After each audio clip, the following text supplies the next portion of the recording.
약속을 믿으면 행복이 보입니다. 코로나19로 대면 전도회가 쉽지 않은 이 시기에 이번 주부터 매주 하나씩 구도자를 위한 말씀을 준비해 보았습니다. 이 영상을 들으시고 여러분의 지인들과 구도자들에게 이 말씀을 전해주시면 감사하겠습니다. 이 말씀은 윤재성 목사님의 설교문을 토대로 참고해서 만들었음을 미리 말씀을 드립니다. 오늘 그 첫 번째 시간으로 인생의 등불이라는 제목으로 함께 하나님의 말씀을 나누도록 하겠습니다. 여러분, 인생의 참된 성공을 위한 지침서는 무엇일까요? 현대인들은 성공적인 인생을 위해 모든 것을 겁니다. 다른 사람들의 이야기를 들어보기도 하고요. 세미나도 듣고 워크숍도 참석하기도 합니다. 어떤 처세술이나 자기계발서를 읽고 또 연구하기도 하죠. 영어 공부도 하고 학원 다니고 정말 열심히 삽니다. 그런데 인생의 참된 성공을 가져다 주는 그 지침서는 어디에 있을까요? 많은 사람들이 이 중요한 사실을 지나쳐버리며 삽니다. 여러분, 과연 진정한 성공이란 무엇입니까? 무엇이 진정한 성공인지 사람마다 다른 개념을 가지고 있을 겁니다. 방향이 확실치 않으면 속도는 의미가 없습니다. 방향이 틀어지면 속도가 빠를수록 더 잘못된 길로 가는 거죠.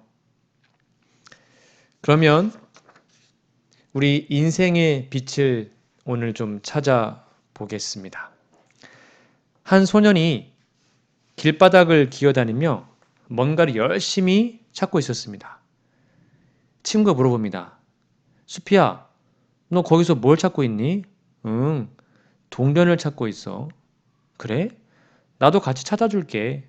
고마워. 한참 동안 수피와 함께 동전을 찾던 친구가 다시 물어봤습니다. 야, 수피야, 근데 동전을 어디쯤에서 잃어버렸어? 그때 수피가 뭐라는지 아십니까? 응, 집안에서 잃어버렸어. 뭐라고? 야, 그런데 왜 여기 밖에 나와서 찾고 있어? 그거야, 여기가 더 밝으니까. 집안은 어둡거든. 여러분, 많은 사람들이 그냥 밝아 보이는 곳에서 성공을 찾고 있지만 정작 성공은 다른 곳에 있을 수 있습니다. 인생의 빛, 인생의 등불은 무엇일까요? 바로 성경입니다.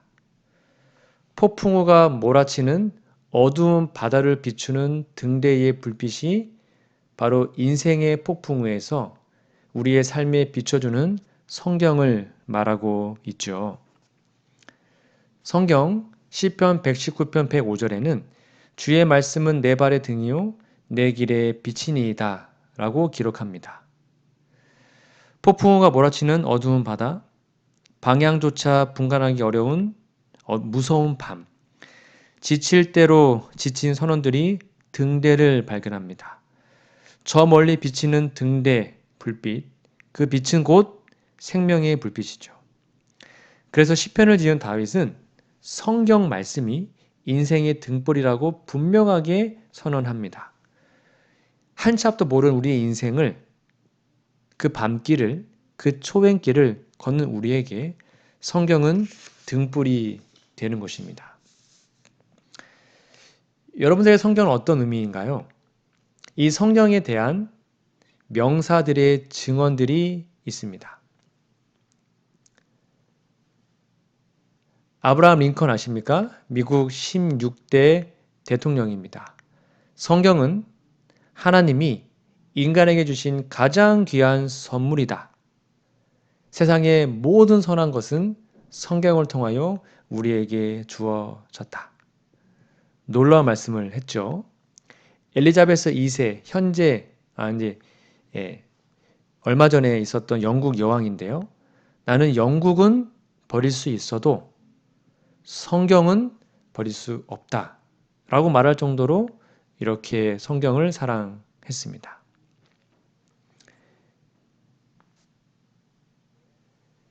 성경은 약속의 책입니다. 성경을 크게 두 가지로 나누어 보면 구약과 신약으로 나눌 수 있습니다. 여러분, 구약은 오래된 약속, 바로 메시아의 초림에 대한 약속이고요. 신약은 새로운 약속, 메시아의 재림에 대한 약속입니다. 성경은 엄밀히 말하면 성경 전서라 그럽니다. 그래서 앞에 구약 39권, 뒤에 신약 27권, 그래서 39, 27 하면 66권이 됩니다. 구약의 초림의 목적은 인간을 죄로부터 구원하기 위해서 예수님이 오셔서 십자가 달려 돌아가신 겁니다. 그리고 신약은 바로 재림의 목적, 인간을 죄악 세상으로부터 구원하기 위하여 이 땅에 다시 오신다는 거예요. 그것이 바로 성경을 크게 또 간단하게 설명한 내용입니다. 성경 전체는요, 1289장이고요. 성경 절수는 31,173절입니다. 누구나 하루에 약 20분 정도만 시간을 투자해 성경을 읽으면 성경을 1년에 1독 할 수 있습니다. 자, 그러면 여러분, 성경 그 큰 책을 개요를 좀 알려드리겠습니다. 성경의 개요는 실낙원, 낙원을 잃어버렸잖아요. 그걸 다시 회복하는 복낙원까지의 이야기입니다. 한마디로 성경은 인간 구원을 위한 하나님의 역사를 담고 있습니다. 인류의 첫 조상이 사탄의 꾀임에 빠져 죄를 짓고 에덴 동산에서 쫓겨났잖아요. 그런 하나님께서 예수 그리스도를 세상에 보내셔서 인간의 죄값을 치르시고 영생 얻을 수 있는 길을 다시 열어 놓으신 겁니다. 그러므로 성경은 아까 말씀드린 것처럼 실낙원에서 복낙원까지 역사라 할 수 있죠. 요한복음 5장 39절입니다. 너희가 성경에서 영생을 얻는 줄 생각하고 성경을 상고하거니와 이 성경이 곧 내게 대하여 증거하는 것이로다. 즉 성경을 공부하고 배우는 이유는 바로 영생을 얻고 예수님을 만나기 위해서입니다. 그러면 구속사적인 측면에서 좀 성경을 설명드리겠습니다. 성경의 제일 처음에 있는 책이 창세기입니다. 1장, 2장은 창조 이야기고요. 창세기 3장은 죄의 시작, 아담과 하와가 뱀의 꾀임에 빠져서 선악과를 먹습니다. 그리고 창세기 4장에는 아담의 아들이었던 가인과 아벨의 두 제사가 나옵니다. 그리고 쭉 내용이 이어지다가 계속 20장에는 죄의 종결, 계속 21장, 22장에는 재창조가 나와 있습니다. 이게 무슨 말이냐면 좀 더 쉽게 설명드릴게요. 창세기 맨 앞에 있는 첫 두 장과 계시록 맨 마지막 두 장은 창조와 재창조 이야기 둘이 짝꿍입니다. 그래서 죄의 기록이 없어요. 이해가시죠? 그리고 앞에서 세 번째 책이었던 창세기 3장은 죄가 어떻게 나왔는지 죄의 시작이 나와 있습니다. 그런데 뒤에서 세 번째 장이었던 계시록 20장은 죄가 어떻게 종결되는지 그 과정이 기록되어 있습니다. 서로 짝꿍입니다. 그리고 창세기 4장부터 보면 가인, 악인이 살아가는 길이 나오고 아벨, 의인의 길이 나옵니다. 그러니까 선과 악의 두 길이 쫙 나와 있습니다. 그리고 계시록 19장에 보면 선의 길을 간 사람들은 결국 어린 나이 혼인잔치에서 하늘에 가고 가인의 길, 악의 길에 간 사람들은 다 멸망을 받아 새의 잔치에서 죽임을 당하게 되는 이야기가 나와 있습니다. 정리하면 그리스도의 십자가를 중심으로 선과 악의 대쟁투 두 길 중에 무엇을 선택할 것인가가 기록이 되어 있습니다. 이것이 바로 구속사적인 측면에서 본 성경의 개요입니다. 자, 그러면 여러분 성경은 영감의 책이라고 합니다. 무슨 말이냐면 그냥 사람이 쓴 것이 아니라 신의 감동을 받아서 쓴 책이에요. 성경은 영감적인 책이고 하나님의 말씀입니다. 근데 두 가지의 표현이 나오는데 축자 영감설, 좀 어렵지만 좀 들어보세요. 기계 영감설이라고도 하고요. 사상 영감설이라고도 합니다. 이게 무슨 말이냐면 성경은 불완전성을 지닌 인간의 언어 속에 표현 하나님의 계시잖아요. 그러니까 축자 영감설은 뭐냐면 하나님께서 성경 기자들에게 글자를 하나씩 불러줬다는 주장입니다. 예를 들면 태초에 하면 태초에를 적고 하나님이 하면 하나님을 적고, 그러니까 기자는 받아쓰기를 했다는 겁니다. 그게 축자 영감설이고요. 사상 영감설은 뭐냐면 하나님께서 성경 기록하는 기자, 뭐 모세나 베드로나 이런 기자들에게 마음에 생각에 감동을 주시고 뭔가 계시를 보여줬다는 거예요. 그러면 그 기자들이 자신이 이해한 언어와 표현 방식으로 기록을 했다는 겁니다. 그리고 하나님께서 그 기록 과정에서 오류가 없도록 인도했다는 것이 사상 영감입니다. 여러분들은 뭐가 맞는 것 같아요? 네, 우리 재림교회는 사상 영감서를 인정하고 믿습니다. 하나님이 기자들의 마음속에 영감을 주셨고 자신들의 언어로 그것을 썼다고 믿습니다. 그래서 성경 디모데후서 3장 16절에는 모든 성경은 하나님의 감동으로 된 것으로, 이 감동이 마치 흙으로 사람 맺으신 다음에 생기를 그 코에 불어넣었잖아요. 하나님께서 성경 기록하는 사람들에게 생명력을 불어넣었다. 그렇게 이해하시면 돼요. 교훈과 책망과 바르게 함과 의로 교육하기에 유익하니 이는 하나님의 사람으로 온전케 하며 모든 선한 일을 행하기에 온전케 하려 함이니라. 자, 그러면 이 성경이 영감된 책이라는 증거가 있을까요? 네, 증거가 있습니다. 그 증거를 몇 개 좀 보여드리도록 하겠습니다. 성경의 영감의 증거, 첫 번째, 일관성과 통일성입니다. 여러분, 사실 성경의 영감성은 성경 자체가 증거합니다. 보세요. 성경 읽으시면 하나님이 가라사대라는 말이 약 3,000번 이상, 3,900번이나 이상 나옵니다. 즉 하나님께서 말씀하신 책이라는 것이 자체적으로 증거하고 있어요. 성경은 약 1600년에 걸쳐서 기록이 되었습니다. 모세경이 BC 1500년이고요. 요한계시록은 AD 약 100년경입니다. 그리고 20가지의 다른 직업을 가진 기자들, 왕, 농부, 어부, 법률가, 정치가, 세리, 랍비 등등. 그리고 신분적 배경을 전혀 달라요. 약 40여 명의 기자들이 서로 협의도 안 했고요. 의논 안 했어요. 만나지도 않고 기록했는데 그것도 1600년 동안. 근데 모든 내용이 서로 연결되고 통일성이 있는 거예요. 너무 신기하지 않습니까? 그 모든 기록 과정을 한 분, 곧 하나님이 주관하셨기 때문입니다. 성경은 히브리어, 헬라어, 아람어라는 세 가지 언어로 기록되었습니다. 구약은 히브리어와 아람어, 신약은 헬라어입니다.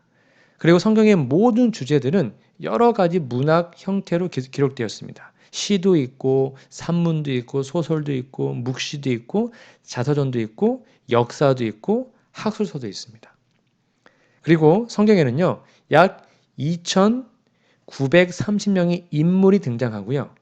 또한 성경에는 등장인물들의 주요 활동 무대로 1,551개의 지명이 언급이 되어 있습니다. 이렇게 일관성과 통일성은 놀라운 성경의 영감성입니다.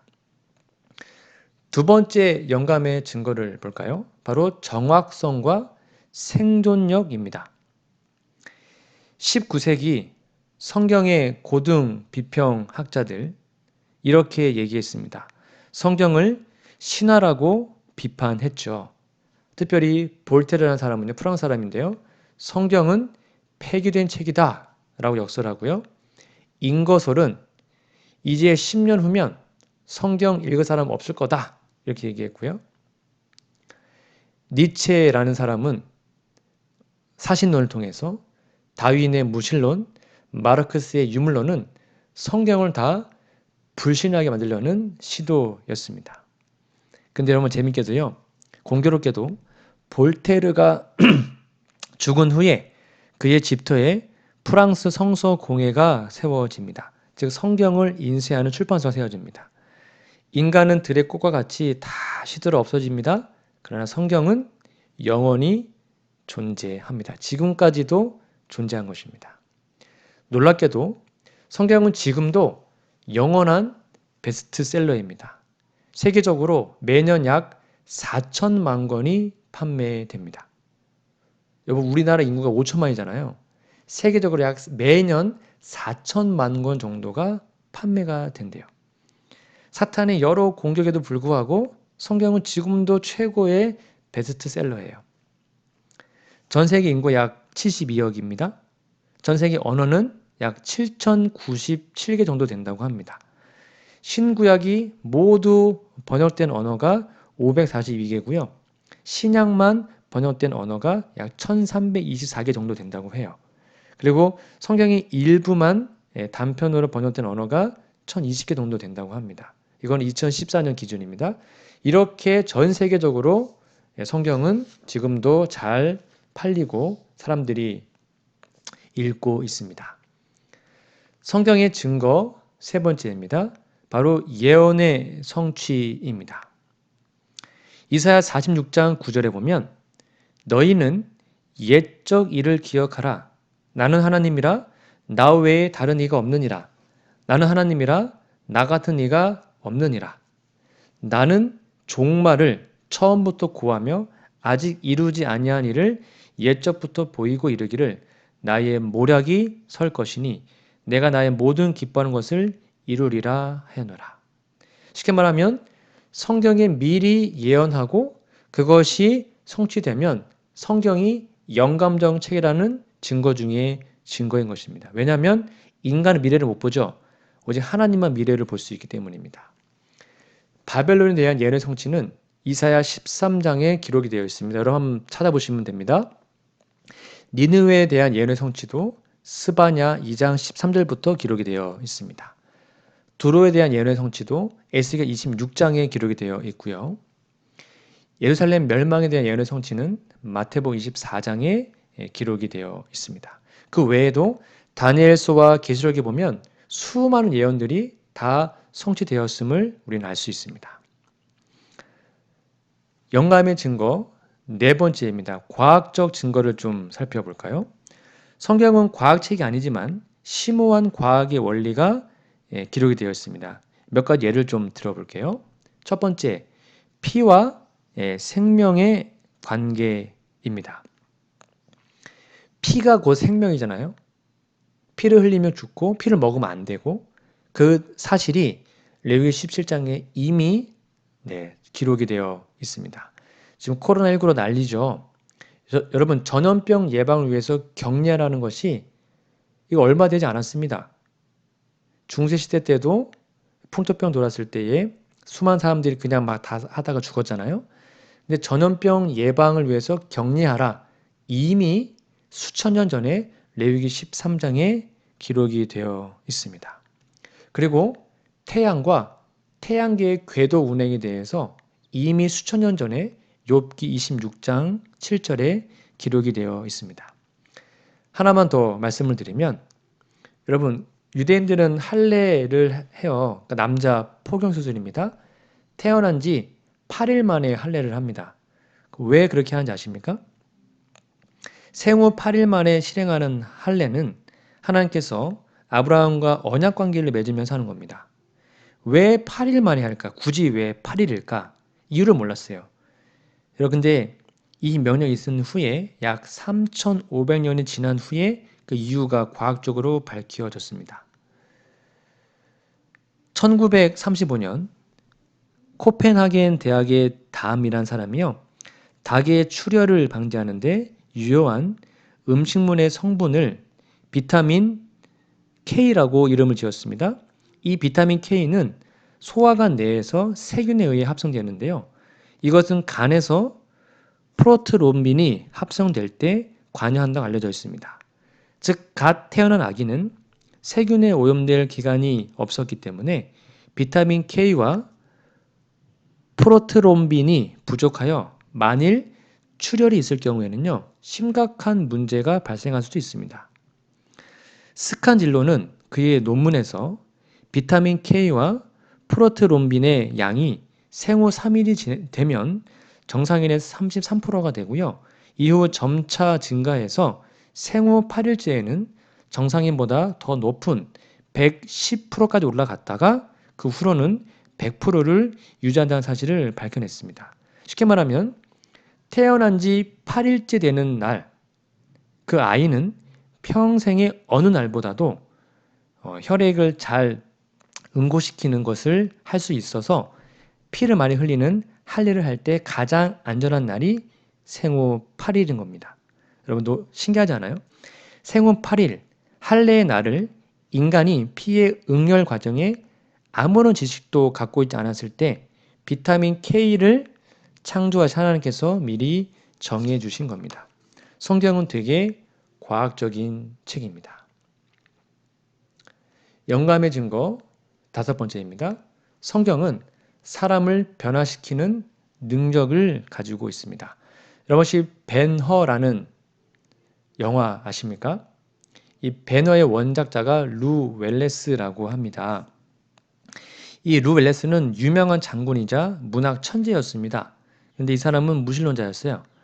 그는 교회에 드나드는 무지한 사람들을 깨우치고 예수님을 반대하기 위해서 미국과 유럽 등지를 다니면서 2년 동안 성경 연구했습니다.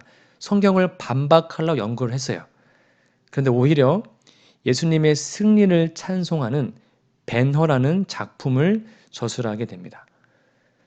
그러니까 성경이 거짓말인 줄 알고 성경을 거짓말로 증명하려고 성경을 읽었는데 성경이 그 사람을 변화시킨 겁니다.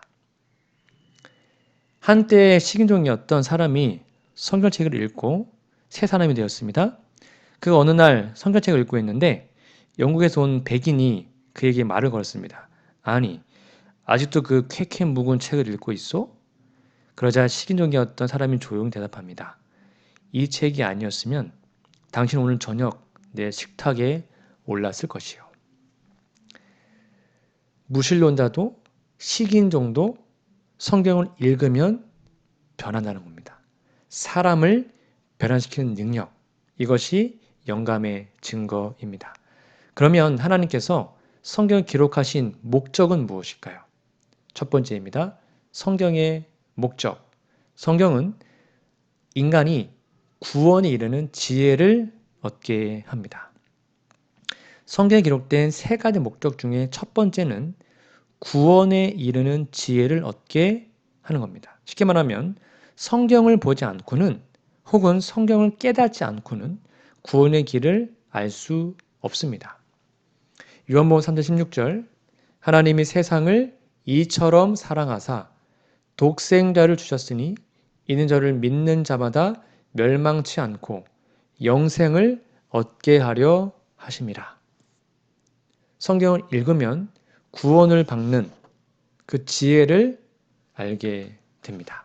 여러분 꼭 성경을 읽으시고 구원을 받으시기 바랍니다.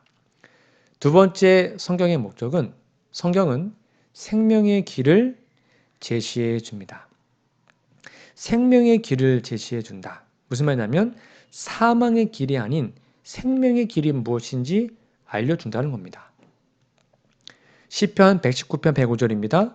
주의 말씀은 내 발의 등이요 내 길의 빛이니이다. 우리는 한 치 앞도 모르는 인생을 살아갑니다. 그러나 그 말씀이 어느 길이 생명의 길이고 어느 길이 사망의 길인지를 알려줍니다. 그러므로 성경을 공부하고 읽으심으로 생명의 길을 꼭 발견하시기 바랍니다. 세 번째 성경의 목적은 성경은 올바른 생애의 지침이 되어줍니다.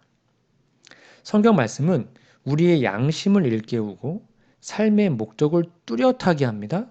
그리고 바른 길을 걸어서 진정한 인생의 성공을 얻도록 도와줍니다. 그러니까 혹 우리가 교회를 안 다녀도 성경의 올바른 원칙대로만 살면 진짜 행복하게 살 수 있어요. 디모데후서 3장 16절입니다. 모든 성경은 하나님의 감동으로 된 것으로 교훈, 그렇죠? 책망, 바르게 함, 사람을 바르게 키울 수 있고요. 의로 교육하기에 유익하다 그랬습니다. 성경을 진심으로 제대로 읽고 연구하면 우리 교훈을 받고 잘못했을 때 책망도 받으며 우리가 바르게 의롭게 성장할 수 있게 됩니다. 그것이 바로 성경의 목적입니다. 여러분, 월남전에 파병된 남편을 기다렸던 한 여인이 있었습니다. 남편에게 소식을 전하고 싶었지만 글을 쓸 줄을 몰랐대요. 그래서 편지 봉투는 이웃집 학생에게 부탁할 수 있었지만 내용까지 써달라고는 할 수가 없었대요. 설령 그녀가 누구에게 편지를 써달라고 한들 그녀의 남편도 글을 읽을 수가 없었기 때문이에요. 그때 이 그녀가 마침내 기발한 아이디어를 냅니다. 그리고 다음과 같이 편지를 씁니다. 아내의 편지입니다. 소를 5마리를 그렸습니다. 여러분, 이게 뭔 뜻인 것 같아요? 이렇게 편지를 보냈더니 남편에게 다음과 같은 답장이 왔대요. 남편의 답장, 감히 3개예요. 이게 무슨 말일까요? 아내의 편지는 소가 5개니까 오소, 빨리 오라고, 빨리 오소. 남편의 답장은 감히 3개니까 빨리 감세, 가겠다제 감세, 감히 3개. 이렇게 했다고 합니다. 성경은 하나님께서 우리에게 보내신 사랑의 편지입니다. 때로 그 편지가 우리가 잘 몰라서 이해 못할 수도 있습니다. 그러나 사랑의 하나님이 우리에게 보낸 사랑의 메시지를 감사한 마음으로 받고 읽으면 모호했던 모든 것들이 이해되고 정말 그분의 놀라운 사랑이 우리 마음속에 느껴지게 될 것입니다. 여러분, 세상의 어떤 책보다 성경책을 사랑하시기 바랍니다. 왜냐하면 오직 성경만이 판단의 기준이기 때문입니다. 말씀의 결론을 드리면 성경은 완전한 하나님의 계시이며 우리의 믿음의 행위의 유일한 표준입니다. 절대 오류가 없으며 완전한 삶의 지침입니다. 그러면 어떠한 경우에도 하나님의 말씀인 성경이 인간의 어떤 전통이나 법령보다도 우선시되어야 합니다. 성경이 우리의 최선의 안내자가 될 때 인생의 실패란 있을 수 없습니다. 길을 잃고 방황할 염려가 전혀 없습니다. 성경을 인생의 등불과 나침반으로 삼고 성공적인 삶을 사시기 바랍니다. 인생의 최고의 성공은 구원받는 것입니다. 아무리 돈을 많이 벌어도 죽으면 끝납니다. 여러분, 성경 말씀을 통하여 구원의 길을 발견하시고 예수님을 만나셔서 모두 다 그분께서 오시는 재림의 날에 하늘에서 만나 뵙기를 간절히 소망하며 오늘 첫 번째 말씀을 마치도록 하겠습니다. 잠시 기도하겠습니다. 하나님, 우리 아버지, 인생의 등불인 성경 말씀을 열심히 읽고 구원을 받는 우리 모두가 되도록 도와주시옵기를 예수님의 이름으로 간절히 기도합니다. 아멘.